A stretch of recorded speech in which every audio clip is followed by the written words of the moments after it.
सादा जय जिनेन्द्र। गुरनीसा सरिता शिवजी मरासा के पुण्यतिथि की वजह से हमें बोलने का मौका मिला है। उनको मैं वंदन नमस्कार करके मैं आगे अपना शुरू करना चाहती हूँ। आज का मेरा टॉपिक है जीवन में तत्वों के ज्ञान से क्या लाभ है। हम कौन हैं?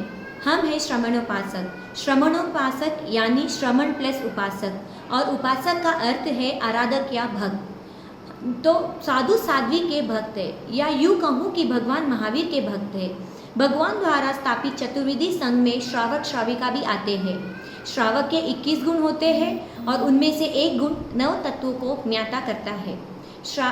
यहाँ नव तत्व परम कृपालु भगवान महावीर स्वामी ने फरमाया, जीव और अजीव के वेद विज्ञान का सार है, समस्त जैन धर्म की नींव है। जो जीवादि नव तत्व के जानता है उसे सम्यक्त्व प्राप्त होती है। यह मोक्ष पाने की सीढ़ी है। सम्यक्त्व को प्राप्त करने वाला जीव संसार को सीमित कर देता है। नव तत्व की जानकारी के बिना जीवन व्यर्थ है। छोटे से छोटे और बड़े से बड़े इंसान को यह जानना बहुत ही जरूरी है। तो आज हम जानते हैं नव तत्व का अर्थ के साथ नव तत्व का भेद क्या है। तत्व का अर्थ है तत्व अर्थात वस्तु का वास्तविक स्वरूप तथा जिनका सदाकाल के लिए अस्तित्व है। पहला है जीव तत्व, जिसमें चेतना होती है अर्थात जिसे सुख दुख का अनुभव होता है उसे जीव कहते हैं। वेद, त्रस्त जीव और स्थावर जीव। दूसरा है अजीव तत्व, जिसमें चेतना नहीं होती है, सुख दुख का अनुभव शक्ति नहीं होती है, उसे अजीव कहते हैं। अजीव वस्तुओं में आसक्ति नहीं रखनी चाहिए, क्योंकि उनका स्वभाव ही नाश होने वाला है। नाश होने वाली वस्तु हमारी कैसे हो सकती है? अतः आत्मा ही हमारी है जो सदा हमारे साथ रहती है।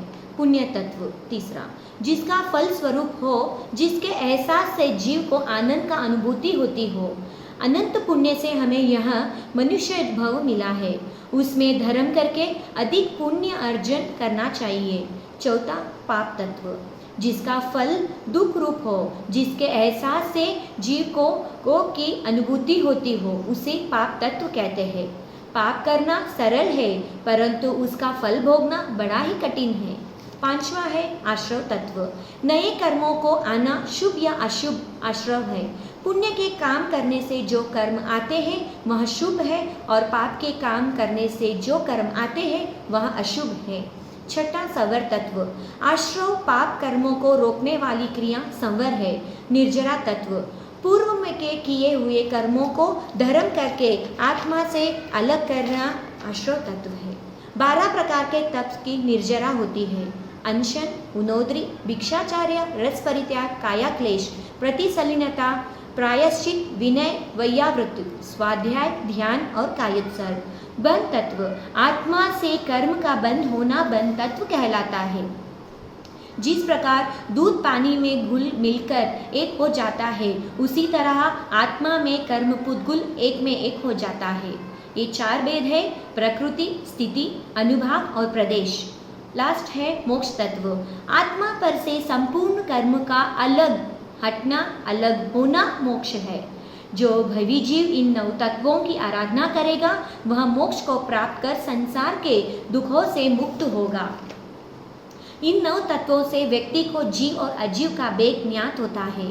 यहाँ पता चलता है कि उसका शुद्ध स्वरूप आत्मा है और शरीर केवल जड़ मात्रा है, विनाशी है, पराई है। वो जानता है कि पापों से कैसे बचे और पुण्य का क्या महत्व है, कैसे संवर तप की आराधना कर आश्रव से बचे, कैसे निर्जरा कर कर्म बंध से मुक्त होकर मोक्ष के अन्य बात अनंत सुखों में प्राप्त कर सके। यह नव तत्व बहुत ही महत्वपूर्ण है। जो जीव यहाँ जान लेता है एवं सम्यक ज्ञान दर्शन चारित्रिक की आराधना करता है, वह सकल कर्मों को क्षय कर मोक्ष प्राप्त करता है। नव तत्वों का महत्व दशवैकालिक सूत्र में भी वर्णित है, जिसमें कहा गया है, जीव अजीव आदि तत्व ज्ञान के अभाव में संयम धर्म का पालन या अस्तित्व भी संभव नहीं है। अतः इससे नव तत्व के महत्व का पता चलता है। ये तो मुख्य रूप से 2 ही तत्व है, जीव और अजीव। शेष 7 तत्व इन्हीं जीव और अजीव तत्व के पर्याय रूप में है। जीव का लक्ष्य सुख प्राप्त करना होता है। इसी कारण तीसरे स्थान पर पुण्य तत्व को रखा गया है।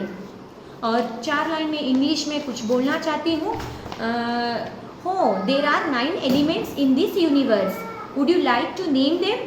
लिविंग थिंग्स आर जीव तत्व, नॉन लिविंग थिंग्स आर अजीव तत्व, गुड डीड्स आर पुण्य तत्व एंड बैड डीड्स आर पाप तत्व। सो टू से वेलकम कर्म इज आश्रव तत्व, नो एंट्री फॉर कर्म इज संवर तत्व, टू से बाय बाय कर्म इज निर्जरा तत्व, कर्म मिक्स्ड इन आत्मा इज बन तत्व, माई प्योर आत्मा विल स्टे इन मोक्ष, हो गॉड गिव मी मोक्ष मोक्ष मोक्ष। मेरा टाइम समाप्त हो गया है। जिनवानी के विरुद्ध कुछ भी कहा हो तो मिच्छामि दुक्कडम। मेरा नाम है चेतना लुनावत, मैं बेंगलुरु से हूँ और मेरा एज 32 है। जय जिनेंद्र।